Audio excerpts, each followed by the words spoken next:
tell me, what is this about? Okay, so my research group studies the physical chemistry of viral self-assembly and disassembly. So if we think about the assembly process as a chemical reaction, in terms of thermodynamics, we could say that it's a spontaneous process, meaning that there's no energy required for this process to proceed. So if I take all the components of the capsid and mix them together in a tube, I don't have to add anything else, I don't have to add heat or any sort of energy for these capsids to form. So then it follows that sort of the reverse process or the disassembly process of this stable capsid does require some sort of input of energy. And so that's sort of my big question that I'm trying to answer is what exactly is that energy required to remove what's inside of the capsid? And so this is important because it's through disassembly that a virus particle is actually able to infect a host cell. So this is sort of a simple graphic of the infection process of the bacteriophage that I work with, MS2. So how this works is there's a small protein attached to the end of the genetic material in the capsid, which is RNA. And this small protein attaches to what's called a pilus, which is like this squiggly thing here, of a bacterial cell. So in this case, it would be an E. coli cell.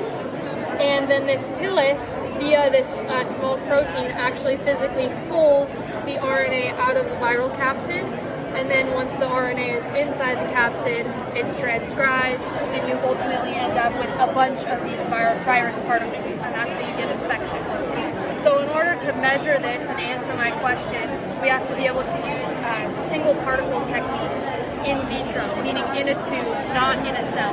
So we just have isolated particles because we can't really make meaningful measurements in vivo or inside a host cell because one, the particles are super, super small in comparison to the cell, and also there's a lot of like background noise within the cell. There's a lot of other things going on while the cell is being infected. So it's really hard to take measurements in that way. So the specific technique, single particle technique that I'm interested in is they're pulling experiments using optical tweezers. Now, optical tweezers are a tool that use lasers to interact with micron scale particles in solution. But the problem is that my virus particle that I'm working with is way too small for the lasers to actually be able to interact with it directly. So we have to find a way to attach our particle to larger, more micron scale particles so that the lasers can then grab onto the particles, and through those particles we can manipulate our virus particle. So the first step in sort of doing this experiment is to be able to attach a handle, a biological handle, to the RNA genome that's inside of our capsid. So in order to do that, I designed a DNA oligo, which is a short single-stranded DNA molecule that is complementary to the RNA genome of MS2. And so what that means is that basically when I heat up my RNA particle, my RNA molecule, it'll unbind sort of from itself because it has a tendency to bind to itself in order to become more stable.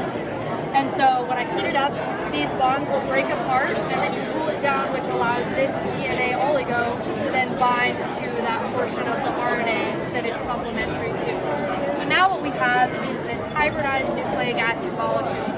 So we have the RNA portion, which is our viral genome, and then we have this attached sort of biological handle. So then what we can do with this particle is perform an assembly assay. And like I said before, assembly of viruses is a favorable or energetically favorable process. And so all I have to do is take this hybridized molecule and add the proteins that make up this capsid shell. And then from that, what we end up with is a virus-like particle that has our genome and the capsid proteins, but now we have this handle, this splint sort of structure sticking out. And this splint has a biotin molecule attached to it. And a property of biotin is that it binds super, super strongly to another molecule called streptavidin. So if we go back over to our pulling experiment, the end goal of all of this, those micron scale particles that the lasers are actually interacting with that we want to attach this to are these silica beads. And so one of the beads is coated in this streptavidin molecule that the biotin interacts with super strongly. So then once we add these particles that I synthesized to this system that has this type of bead, we now have our RNA genome super tightly bound to this bead, which can then be entrapped by the laser and then incubated. So that's where we're at now. The next step in the project is to make sure that we can get a protein called an antibody to attach to our virus particle, because there's another type of silica bead in this system where we use the optical tweezers that's coated in this antibody. And so that is how we are going to attach and stabilize our virus particles from the other side. So then I can take a silica bead that's attached to this handle and pull on it. And so from this, we can actually measure the force required to remove this molecule from the capsid over a certain distance, which gives us the energy required for this assembly. And this is really interesting because information like this can give us some insight into how we should engineer different nanoparticles, including like engineered bacteriophage that can be used to potentially treat like antibiotic-resistant bacteria.